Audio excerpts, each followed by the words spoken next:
All right, y'all, here you go. Dr. Berg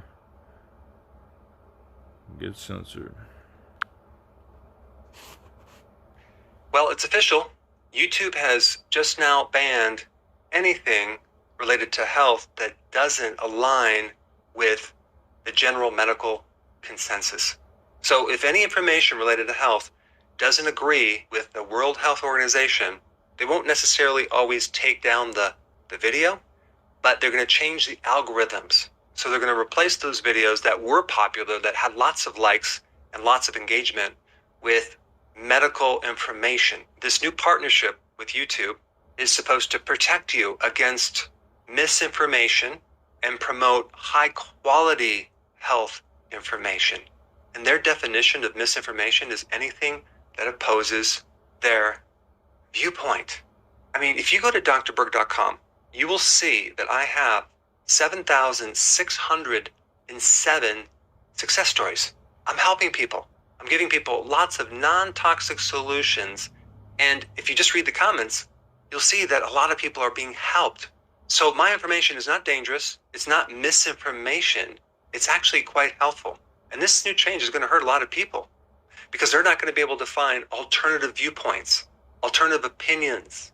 Sometimes medicine doesn't work. Looking for inexpensive natural remedies to handle certain body issues.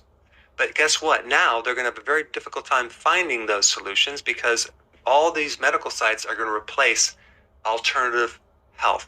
I mean, I used to rank for so many conditions. Now you can't even find me unless you type Dr. Berg / whatever. And even on the keto diet, I have 928 keto videos. 928 videos. 11. Guess what? When you type keto diet, you can't find me. Instead, the number one ranked video is from Mayo Clinic, okay? And the comments are turned off.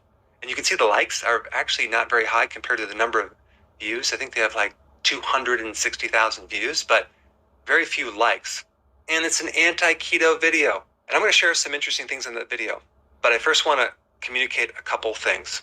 A long time ago when Google started, they had this motto, and that was, do the right thing. And then they changed it to, don't be evil. And now I don't even know if they have a motto. But you think just giving people this one medical viewpoint, this monopoly over your body, your healthcare, you think that's going to increase the quality of health? I mean, basically this move is going to wipe out the competition.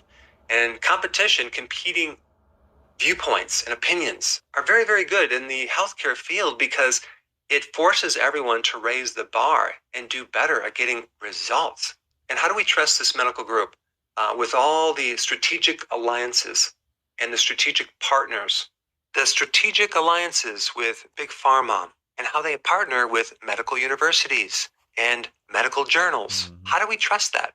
Like I said before, their definition of misinformation is basically any information that opposes the medical viewpoint, the medical consensus. How do we make sure they're transparent with all the conflict of interest, the strategic alliances and the strategic partners, and what they call the stakeholders, which some of them are part of industry, and of course the revolving doors with all the directors.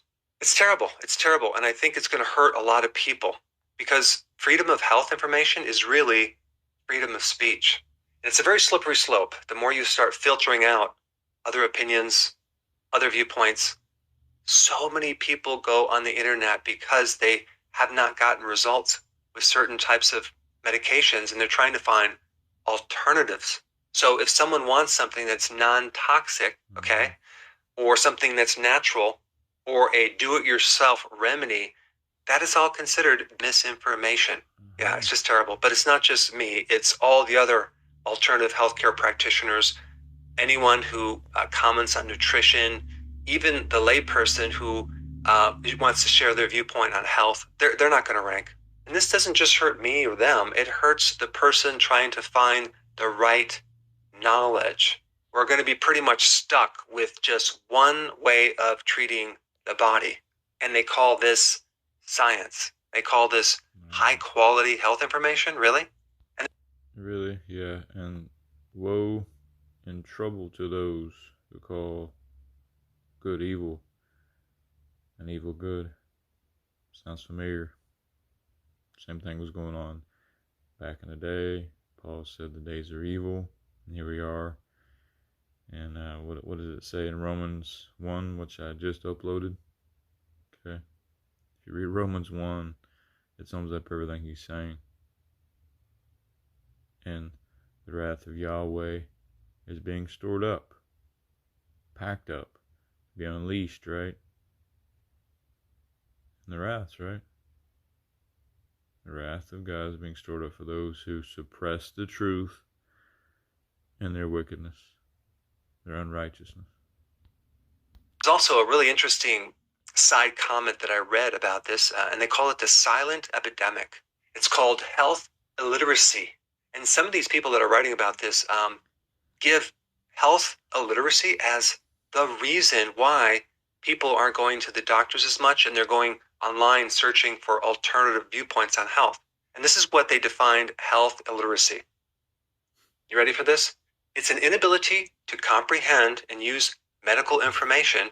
And they say this, it's worse with the elderly, poor people, and minorities. Sounds a little bit like discrimination to me. So basically they're saying that it's an epidemic out there. There's so many people who just can't understand medicine, right? And that's probably why they're going to alternative sites, like things like that, and not sticking with incredible high quality healthcare information. I mean, this is just ridiculous. I mean, maybe they don't understand it because the doctor is talking over their head, or the information doesn't make sense, or maybe they do really understand. They just don't agree with this idea of suppressing a symptom with a drug and being on the drug the rest of your life. To me, that's not science. I mean, even if you start looking up like pretty much almost every disease, psoriasis, MS, if you look at the cause of this, it'll say unknown cause, unknown cause. We don't know what causes it. Well, if you don't know what causes it, what makes you the expert over that condition, But what really frustrates me is having them take over the keywords for the ketogenic diet. Now, why is that a bad thing? Because they don't have any experience in that area. Obviously had to stop it. I'm going to close the video out with this. If you'd like to watch the rest of it, I'll put his link below. Again, take note, 11 main subscribers. Take a look at this.